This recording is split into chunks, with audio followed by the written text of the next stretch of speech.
So we're going to be talking in the next hour here about flooding, and specifically about the new flood maps that were just released that have dramatically changed the floodplains in Harris County. This is an online map that the Flood Control District has put up, and I love this tool because it's got this bar that you can go across here. I guess y'all can see that okay up there. And so everything that's on the left side and that blue is what it was before, and the green is what it is under the new maps. And so you can see, as you sort of scroll across here, there's got some pretty significant new areas. There's also some improvements too, though, which we'll be talking about in a minute.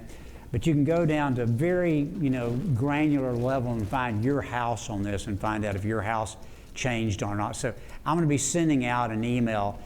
I originally sent something out and told you where this was, but they moved it after that. So I'm going to send out another so you can go in and you can look at any property you've got in the area. Dick, y'all can look at like areas you're thinking about building and see whether it's changed with the flood map or not. This has huge consequences. People that were not in the floodplain are generally not required to carry flood insurance for mortgage purposes. And now a lot of people are going to be subject to that requirement that weren't required to before. When we have our meeting on this out at Baker on May 21st, Kinder's going to be coming in and talking about how this is going to affect affordability, especially with lower income areas. But I want to start out today with trying to make sure we're all on the same page about what a floodplain is and a floodway. Because I see, especially when I see this written about in the media, I think a lot of misunderstanding. They'll say, well, these areas are flood prone. Well, let me tell you what, you live in Harris County, you live in a flood prone area. This is a particular regulatory tool, an engineering tool. And so I guess I shouldn't introduce my panel. I hadn't thought about that. I think everybody knows Tom Ramsey, Commissioner of Precinct 3. This is Jim Thompson, longtime friend. Jim's a civil engineer, runs a large company here. He was also the City of Houston's floodplain manager at one point in time of his career. And we got Matt Zeef, who was the previous chief operating officer, I guess, was what your title was. What was your last title at the flood control? Deputy director at the Flood Control District, and he's now out in the private sector.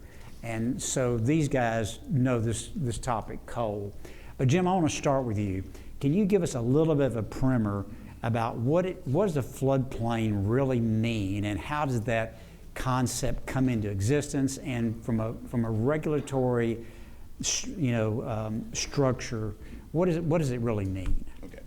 Do I need to use this, or? I think you do. Yeah. Okay. Can you hear me now? Yeah. Okay. Good. Almost afternoon to everybody. So there's been a lot of discussion about floodplain versus floodway, et cetera. Just real quickly, and stick with me here just for a second. A floodplain is the particular extent of a conveyance and storage at a channel, whether it be a river, stream, whatever, bayou, in our particular case, to be able to convey a particular event. And that would be, we commonly think of a 100-year storm. That's a 1% event, 1% probability in any given year. And so basically the floodplain is the extent of a particular channel cross-section to be able to convey that and store that flow for that particular rainfall event, okay? All right, that's a floodplain. A floodway is a subset of that, all right? And the area between the floodplain and the floodway is we commonly referred to as the floodway fringe. And there's a lot of dynamics that go into that, and I'll try to keep that real simple. But the thing that is really important, I think, for everybody to understand is that the determination of the floodway is a pure analytical computation that we engineers do when we're doing our mathematical computations of analyses, whereby we literally encroach upon the floodplain until we get a 1-foot rise in elevation of the water surface, all right? And that we go, aha, we stop, and that marks the floodway.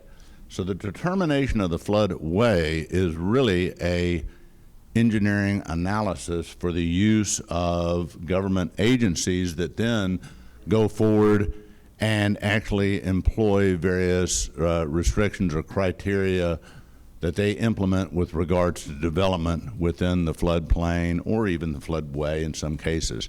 I will tell you that in most parts of the country that I like to refer to our area here as being topographically challenged, meaning we're very flat, in other parts of the country that are better topographically in terms of their challenges than we are, the floodway can be generally thought of as being the primary conveyance area during a particular flood event. So if you think of the floodplain being the very far extent, and all of us here in Houston have grown up seeing major bayous and streams rushing water through them in a flood event, and you go, aha, that's the major conveyance area of the particular flood event. That's the floodway. The floodplain, not to say that it doesn't have conveyance too, it does, but it also deals with a lot of storage as well. And if you're here in Houston and you think about it, when we see a lot of storms, events, and flooding that occurs, we actually see a lot of areas that are storing water, not necessarily rushing water, and that would be, again, in the Outer Banks and the floodway fringes. So again, I encourage people, don't get too hung up on what the floodway is, because it's purely a mathematical computation, all right? What's important is how we as communities and community governments regulate development and regulate reconstruction within the floodplain outside of the floodway. Those are the major elements. So that's the baseline. That's the technical definition of what a floodplain and floodway are. So can you distinguish between the 100 and 500 year? So, and you'll hear a lot of nomenclature. Everybody talks about the 100-year, and a 100-year event, for example, and everybody thinks, well, how can we possibly have a 100-year event, 2 years in a row and things like that? A flood event, a 100-year event is basically just saying there's a 1% probability that that event would occur in any given year. That's not to say it's never going to occur. It could occur 2 days or 2 weeks in a row. 500-year would be the 0.5% probability, et cetera. It's just the semantics of which we commonly refer to events. We used to be all switching. You're young. I guess we used to be trying. You're older, yeah. You're young too. But remember, for a while we were really trying to stop using the term 100-year floodplain. We were trying to really start using the 1%, 0.5%, et cetera. And then everybody said, well, then they got mad at us because we're going, well, wait a minute, if it's only 1% probability, and then we kind of backed off of that and we went back to using 100-year, 500-year terms. From a building standpoint, Jim, what are the consequences in Harris County right now? If I had a piece of property that was not in the 100-year floodplain before this, but now the new map moves me in, what kinds of restrictions is that going to place on what I can do with my property? Well, it's going to immediately impose upon, whether they're in Harris County or the city of Houston, and city of Houston pretty much adopted the same criteria that the Harris County did. You're going to have restrictions on what you can do with regards to new development and obviously reconstruction of your house. I think it needs to be 24 inches now, structures above 24 inches above the 500-year, I believe is what it is today. It's been so long I've looked at those. I used to live and breathe them. But and so there are definite restrictions on that, and they are impactful. But I always like to remind people they're there for a reason, all right? And so don't think of them as a negative, and they're there for a reason, and I would embrace that. So there were a number of stories in the Chronicle about builders building in floodplains, and it was very critical, and it was suggesting there was all sorts of political skullduggery afoot on that. But isn't it true that there's really not an issue with building in a floodplain if you build to the regulatory code? That's correct. I mean, now the development within the floodplain is restricted to what we call no rise. In other words, the development cannot cause a rise in the base flood elevation, or BFE, as we refer to it, which is a particular flood event that is tied to a particular rainfall event. And so, yeah, there are, we've come a long way, and it becomes really more of a governance thing in terms of what we want to impose in terms of regulations on development. but there's really nothing inherently wrong in building a floodplain if you engineer That's to correct. the right heights and the right conveyance issues. And I always recommend hiring more engineers and paying them more. So I do. I do. Don't you agree? I think. agree. Yeah. So Tom, you were here at the last session, and we passed this bond in 2018, biggest flood bond deal we've ever done before. And when you look at these flood maps and you look at some of the old work, and Matt, I'm going to come back to you this in a second, but it looks like some of the things we did in the past did some good. And so we had this big deal. We had a change in political leadership. We lost some people at the flood control district, some really good people that were doing a good job. And so we lost some time, and this deal had to kind of be put back together, which you did primarily. You led it, but with Commissioner Briones and Commissioner Garcia, y'all kind of got this back on track. So can you just talk for a second, remind us of sort of the history of that, how much has been done, what's left to be done, and what your hopes are for what it may do in terms, because we can reduce the size of these flood maps we can engineer our way out of them, correct? So could you just talk about what your hopes are for that project and kind of where we are on it? Well, as I'm reminded frequently, we had a bond issue in 2018, and when's my project going to be built? That was a $2.5 billion bond issue. So the county started there with folks like Matt Zeeb and went out and were able to find another $2.6 billion. That's a $5.2 billion that's going to be invested in flood mitigation. Of course, everyone wants it to be done in a matter of months when it takes a matter of years. Let me remind people, we built 27 reservoirs in the state of Texas from 1960 to 1970. The estimate then was less than $2.5 billion. 50% of your water supply you're getting today comes from those 27 reservoirs that were built over a 10-year period. So anytime you do any kind of major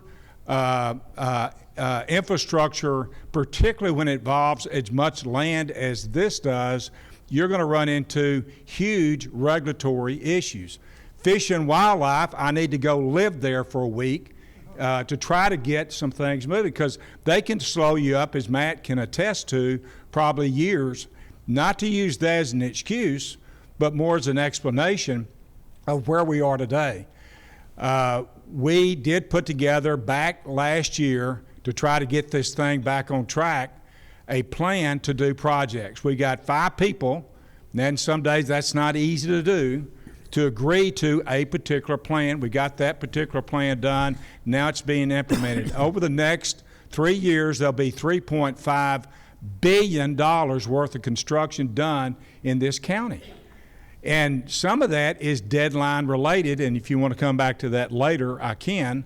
But the deadlines associated with getting these projects done is tied to federal money. You've got to get federal money. I can tell you why we've been delayed. Some of it's related to we lost some great people, Russ Poppy, Matt Zeeb, to give an example.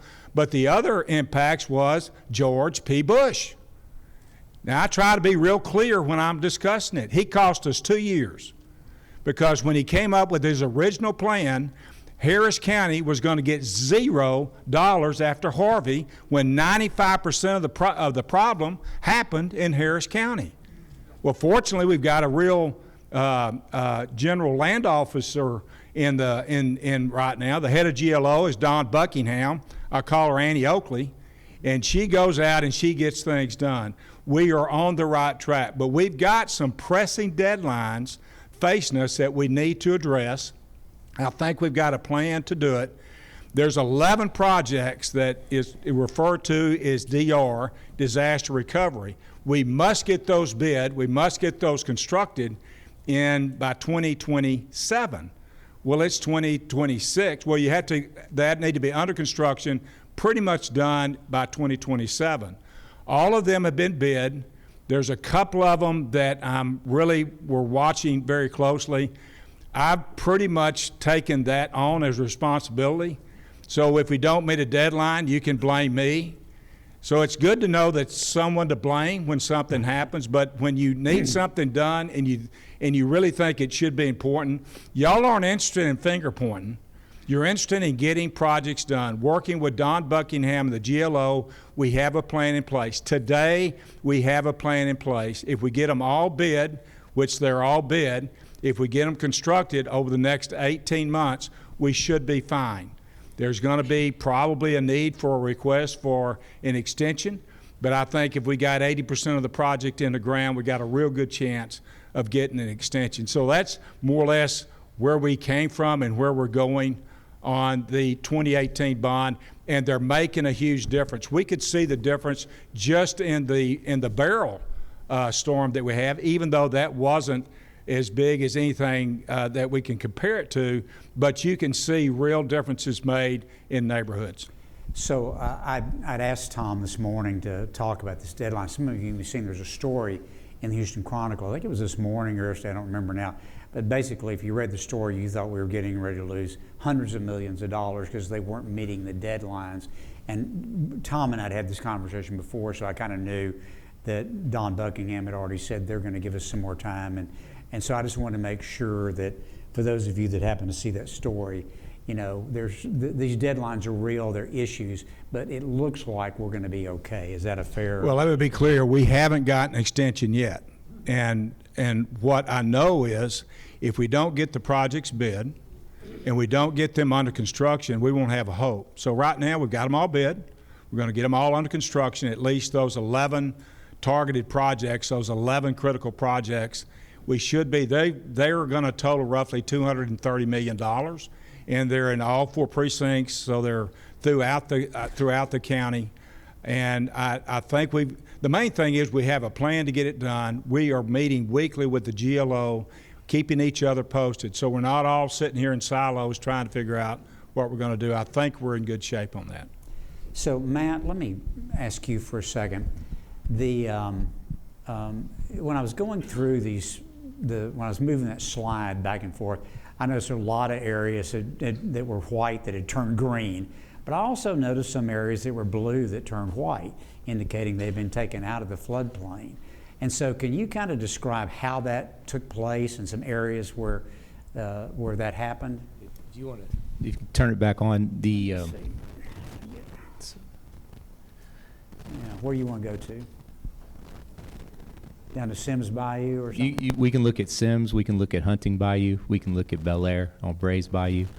There's some pretty stark differences. Well, while that's coming up, the primary, just so everyone knows what they're looking at, the dark green, that's the floodway that Jim was talking about, and the dark blue, and then the less dark green, that's the floodplain, and then the very light green, that's the 500-year floodplain. So that's the definition of the color system you're looking at.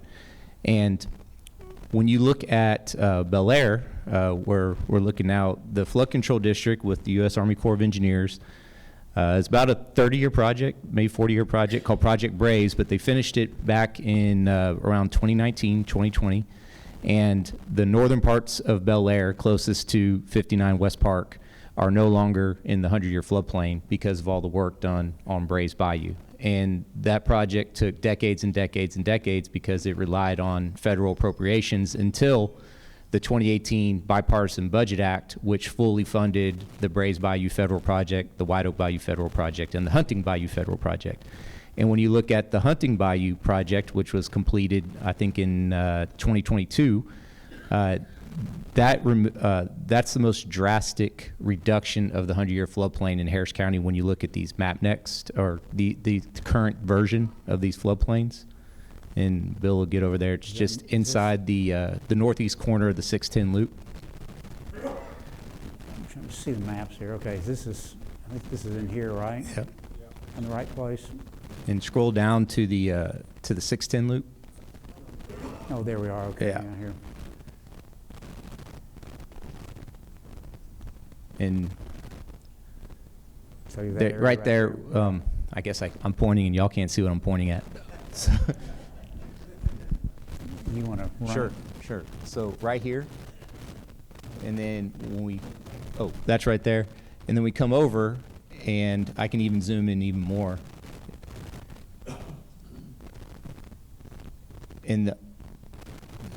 This is the Kashmir Gardens neighborhood. This is Hunting Bayou. This is LBJ Hospital right here. And all that dark blue area, that's the 100-year floodplain currently. And then the new model showed that most of that floodplain is now gone. And that's because we completed the Hunting Bayou Federal Project, which was a massive project that built a stormwater retention basin here and did major channel improvements along Hunting Bayou. But on the flip side, while we're talking about, see, the Setagast area wasn't in the floodplain, and I can explain why. But with our new mapping technology, well, that's what it looks like now.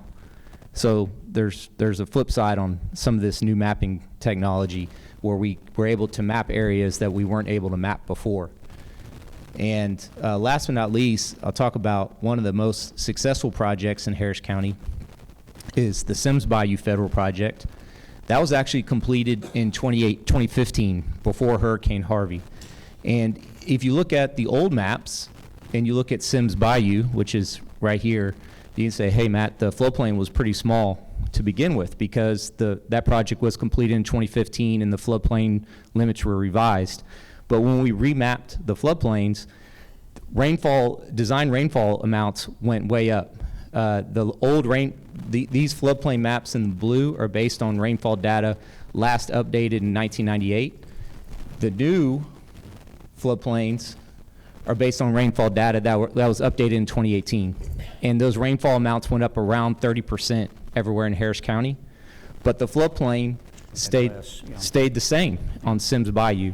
And Sims Bayou is a tremendous success story working with the U.S. Army Corps of Engineers. And during Hurricane Harvey, Sims Bayou was the only bayou in all of Harris County. There's a lot of bayous in Harris County, is the only one that stayed within its banks. So that's a good success story in terms of flood risk reduction.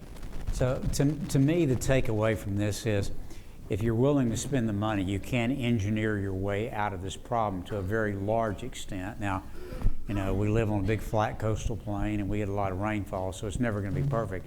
But we can do a much better job than we've been doing in the past.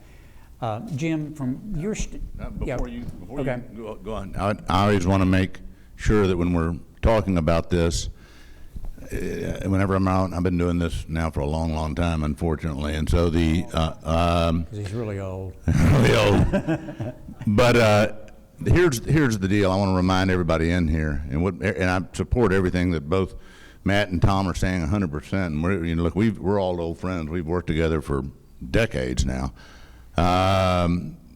Look, I want to remind everybody though, is that you're talking about floodplain maps, floodways, floodplains, et cetera, We can get into events, design events, statistical models that deal with rainfall events, et cetera, and I love all that stuff. But I want to remind everybody that's a homeowner in here is that in Harvey, 68% of the structural flooding that occurred in homes and business building structures outside of the floodplain.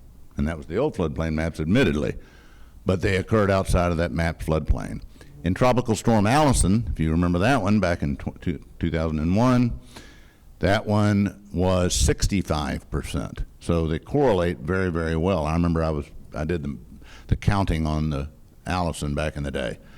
So that brings and should be shining a spotlight on the need for our infrastructure throughout the county and the city, in addition to that which both Matt and Tom have talked about for the county that they're doing. You can think of the county, I don't really like this analogy, but it's really quite commonly used. You can think of our bayous and streams as the wholesale flood control, quote unquote, or flood conveyance channels or cross sections. And you can think of our storm sewers in front of our houses, our roadside ditches, et cetera, as the quote-unquote retail side of that equation. Again, that's kind of a loose analogy. But if you think for 1 second that you're outside of the floodplain, even in the new mapping, that you're safe from being structurally flooded, au contraire, let me tell you, that is not true. Jim, could you talk for a second about, I will hear frequently people say, that, well, the street in front of my house flooded, and so we got a flooding problem in my neighborhood. Can you explain the significance of No, I worked on this. I lived and breathed this. So look, at the end of the day, and I'll take a curb and gutter street with a storm sewer. A curb and gutter, there's a primary and a secondary drainage mechanism for every street we have in Harris County that's curb and gutter. The primary mechanism is the storm sewer. The inlets connect to the storm sewer. And the road grading routes flows for a particular design event to the inlets, then into the storm sewer. Then, once that storm sewer gets surcharged and inundated, and we now have surface flooding in the street level, the street also serves to provide storage and conveyance. All right?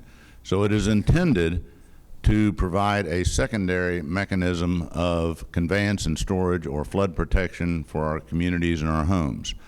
Now, the argument can get into is what design event, what rainfall event do we want to have our streets store water in? You can get into that argument, and we've been having that one, about the time, I think we engineers started arguing that about the time of the pyramids, and it's going to be continuing. And so the fact of the matter is that the streets are designed to flood. Now, we try to design them to keep those flood levels for a 1% or 100-year event at the right-of-way lines, okay? But we're not out there cutting diamonds on jewelry, all right, folks? So it's not like, if you look at a house in a subdivision and the difference between the elevation of their right-of-way and their front yard versus their slab elevation is only a few inches, I'm telling you, that's a very strong potential structural flooding house right there, all right? And many of us have and perhaps and still do live in those houses. And the truth of the matter is that to design for streets that would never flood would be so costly we could never afford it. It's impossible to begin with because rain has to fall. It's impossible to begin with because rain has to fall out of the sky onto the pavement and pond at a certain depth in order to have enough developed kinetic energy to be able to flow down the gutter to the inlet. So, I mean, you're always going to have ponding at a minimum within a particular street. Yeah. Do you want to add something to that? Yeah, quickly. People get really hung up. Well, we worked for a small city, Billy Cook and I did, and they needed a 100-year level protection in their city. So I said, well, we looked at it, about 5,000 people lived in this small city in Harris County, and we said, that's going to be $40 million. They said, we don't really need that much. They literally said, what can we do for $15 million? I said, okay, that'd be about, and again, engineers would love to use term, 10-year event. Okay, well, they'll do it. They spent their $15 million. Do you know how many houses flooded in that little town in Harvey? None. Every storm is different. These maps are set up, these designs are set up based on our best guess in terms of what the rainfall rate is and where you are. But what I take away from that is do something. Don't just sit there and worry about it. Do something. That's what, when people call me and they say, I got a problem in the neighborhood, I need you to fix everything. I can't fix everything, but I can fix something. So go in there and fix a culvert, do something to improve it, look at the sheet flow, look at a lot of different things in there. I think a lot of people, when they talk about flooding, they're saying, well, we need 100% protection, 100%. I blame attorneys for that partially, because they want a zero-risk world. We don't live in a zero-risk world. We operate as best we can to try to keep and maintain some level of protection based on our best understanding. Matt, let me ask you, you were around when this 2018 plan was being put together, and you've now had a chance to look at these new maps. Can you give us some level of, or quantify to some degree, how much you think, if we can finish the 2018 work, it would improve the new maps? That's a tough question. I know that back when I was at the flood control district about 5-6 years ago, we were challenging our consultants to come up with that answer. They may have it. The flood control district may have that answer today, but Harris County is huge. The level of development has changed over time. The issues in Brays Bayou are completely different than the issues in White Oak Bayou, and so on and so forth. And so I think in some parts of Harris County, they're going to be much, much better off after the bond projects are finished. And there's some parts in Harris County that are going to be exactly the same. And there's reasons for that. But it's as Commissioner Ramsey said, we've $5 billion to do projects. We probably need 4 or 5 times that to really address all the issues across the entire county, just because the sheer size of our county. Yeah. Tom, you want to say something about that? One other point. We keep talking about the demographics. The bill's been very clear. We got fewer people. To me, what you're saying is we better worry more about deferred maintenance than building that next new highway. And right now in America, most people ignore deferred maintenance, whether it's at the state level or at the local level, or pick a level. They're all ignoring deferred maintenance. Well, that ought to be our top priority. And I will say this, at least on the county side and flood control side, we passed $100 million in maintenance. That is strictly focused on deferred maintenance. I promise you we'll get more bang out of that $100 million a year than we'll get out of some of these billion-dollar projects. I cut the ribbon on a project last week. It was for a 700-house neighborhood. It's going to change everything in that neighborhood, and that was less than $3 million in terms of detention and improving. Some of these waterways, we've got 2,500 miles of bayous and ditches and channels in Harris County. Most of them have never been maintained. Most of the natural channels in Harris County have not been maintained. If you start there, you're going to improve tremendously the ability to get water out. It's real simple. Engineering is real simple when it comes. If I can get my water out of town quicker than you can, I win. Don't tell Montgomery County that, because I'm downstream from them. But the only other comment I would make, Jim, is you said it, you alluded to it early. If you're not willing to spend money to fix it, then you're not serious. And you can tell Montgomery County I said that. Don't sit up there and flood me and not spend any money about it. Fort Bend County, don't sit over there and do nothing when you can do something. Chambers County, Liberty County, Galveston County, all these counties, you should be asking those people that live in that area, when's your next bond issue? When are you going to actually do something, rather than just sit here and say, well, Lord, I hope the federal government rides in on a big white horse and gives us some money? No. Why don't y'all, on a local level, there needs to be more bond issues, and you're hearing a conservative Republican say that. We need to spend, I think it's a conservative thing to paint your house when you need painting and fix the roof when you need fixing. Well, our houses need painting and our roof needs to be fixed. So, Tom, let's stick with this for just a second. So we were hoping to have Dennis Paul here. I don't know if y'all know Dennis, but he's an engineer. He's a state rep from down the Clear Lake area. He's currently running unopposed for the state Senate seat that Miles Whittington has given up. And so for the last couple sessions, he has proposed a bill that would create a regional flood authority, which would address some of the issues that you're talking about. So I would like all three of y'all to comment briefly about the idea of having something that would require more regional coordination, because as you point out, a lot of the water that floods us comes downstream from Montgomery County.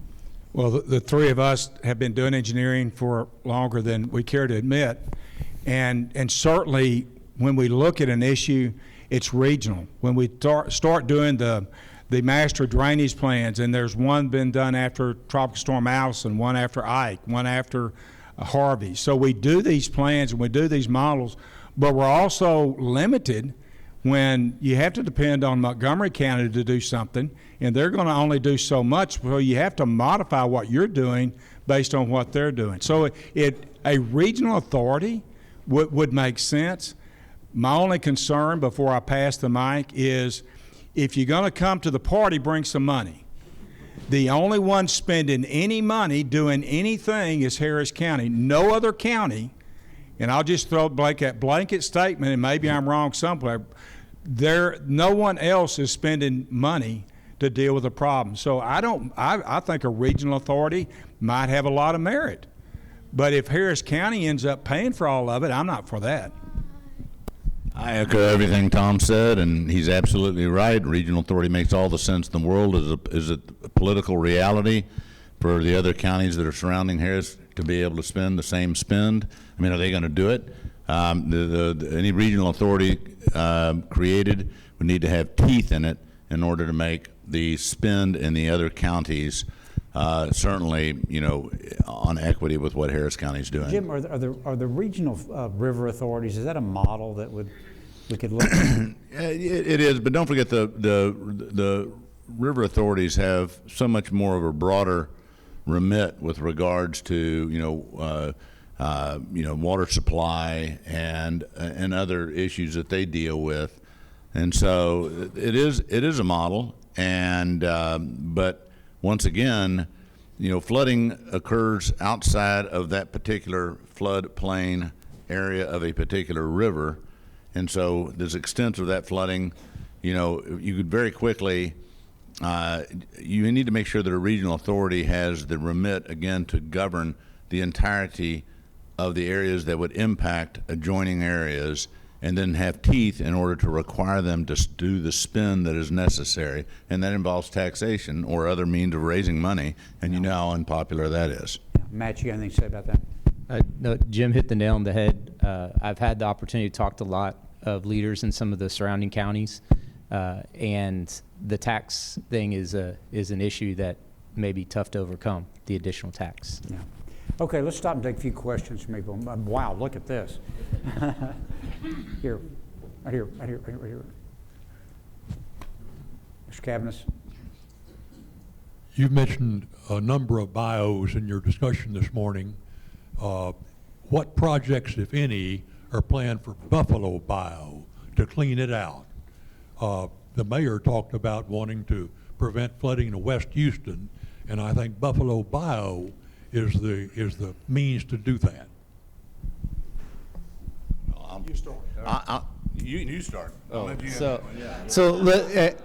My time at the flood control district, I happened to be there at a very exciting time with the Tax Day flood and Hurricane Harvey, and I say that facetiously. But Buffalo Bayou, downstream of Highway 6, basically downstream of Addicks and Barker Reservoir, has been protected by those two reservoirs for 69 years until Hurricane Harvey.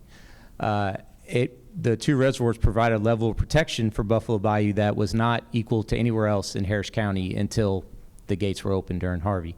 So when I worked for this man at AECOM, I led a study for the flood control district to look at what we could build on Buffalo Bayou, and that ended in 2010. And we decided to end the study, the consultants and the flood control district, because there isn't a viable project to build along Buffalo Bayou. The most expensive real estate in Harris County is along Buffalo Bayou. It's fully developed. There's the only open space on Buffalo Bayou is Memorial Park, and no one wants to ask anyone to build anything in Memorial Park, trust me. So there's really not a project available along the main stem of Buffalo Bayou. John, I was sort of interested when I looked at, if you look at Buffalo Bayou in here, there was almost nothing added to the floodplain for it.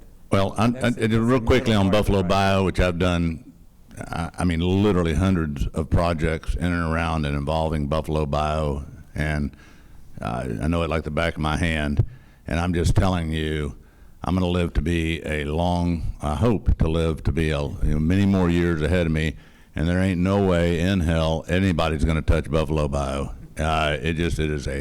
It is a non-starter in any discussions. See, this is an interesting, and we could, again, talk an hour on Buffalo Bayou, but during Harvey, they opened the gates. I think it was 16,000 cubic feet a second that came out of the gates.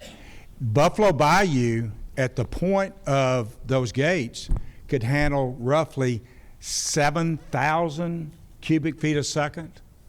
So you're behind the eight ball right there.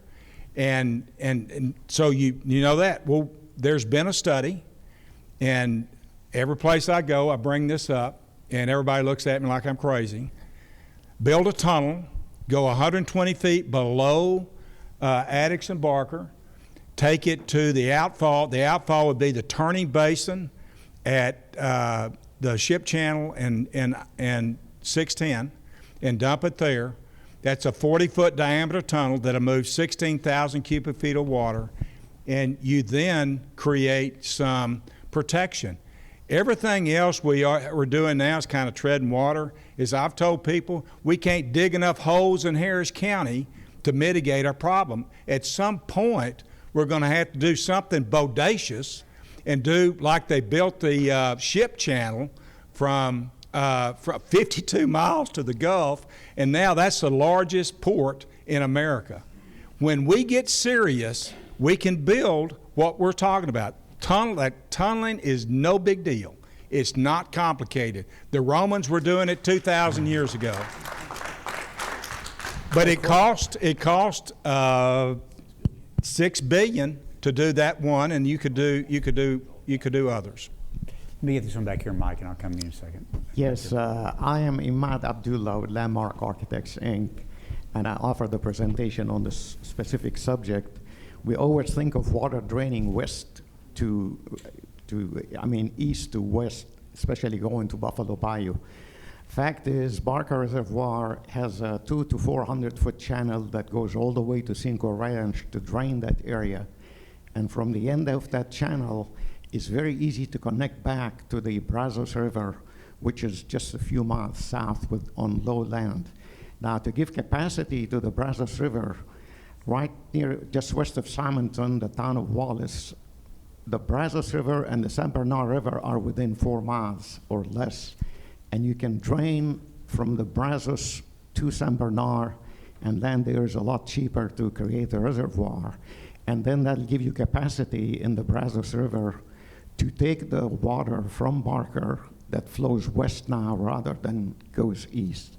And if you alleviate Barker, then you alleviate Addicks and so on.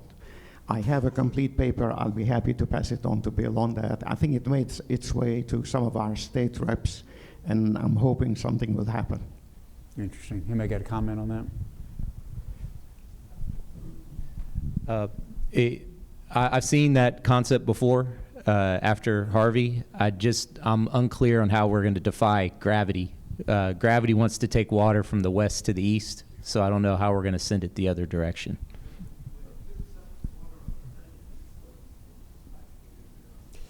Well, give him your paper and y'all can talk about it, okay?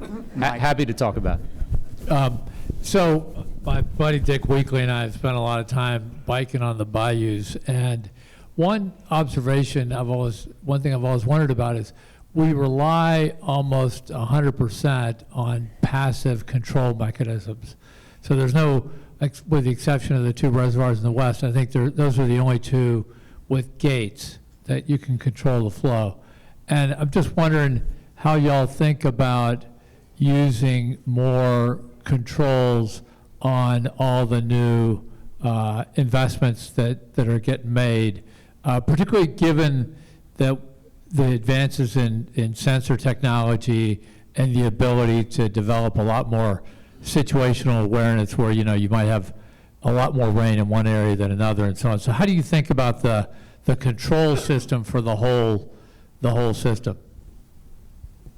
So we were presented with that idea also after Hurricane Harvey, and well, typically we like to rely on gravity because gravity never fails. It's omnipresent. And when we have electrical devices, pump devices, sensor devices. I'm sorry, I mean more gates than pumps. I get the pump saying.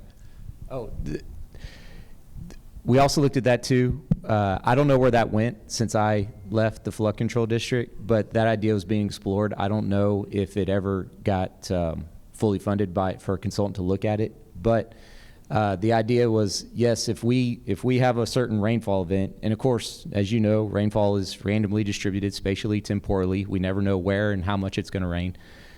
When one basin fills up and another one has capacity, or maybe one has capacity and one's filling up, we can add gates and control that.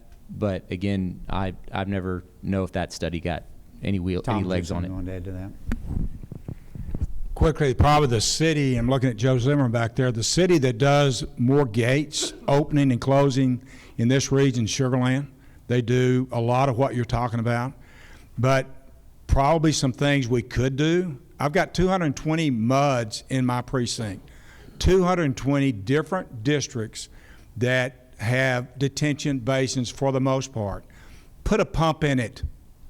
Pump them down. Pump down your detention prior to a storm. I'm not depending on the pump to get us through anything. What I am doing is creating a little capacity. It may be critical capacity. This doesn't cost anything. So there could be some of that. We've got gates on Lake Houston that we're working on right now. That's $180 million.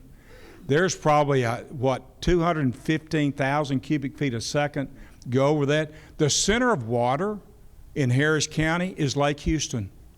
There's going to be, that's where all the water wants to go. When all the water comes in to my precinct from the north, it ends up in Kingwood.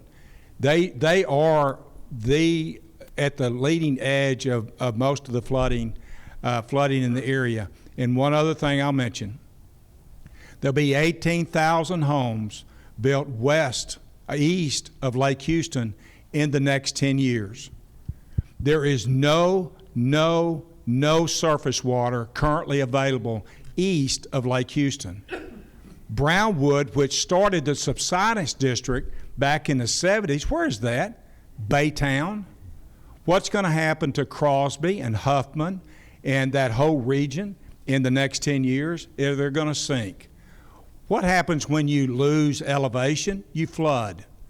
So here we are. We know what to do. It's not complicated. We need to provide surface water east of Lake Houston, but we haven't got that one done yet either. So there's a lot more we could do to try to prevent on the flooding side. Okay. Joe, real quick, I'm past time. What you got? Tom, I grew up in Long Beach, California. There's land subsidence 18 to 20 feet because of oil removal and water wells. That's happening in Katy. It's happening all over. What about subsidence from removal through water wells or oil or something? Well, we've had the Gulf Coast Subsidence District here since the 70s or something, and we've actually done a pretty good job of slowing that down dramatically. Yeah. Okay, we're going to stop this one. Would you give these guys a round of applause for coming in?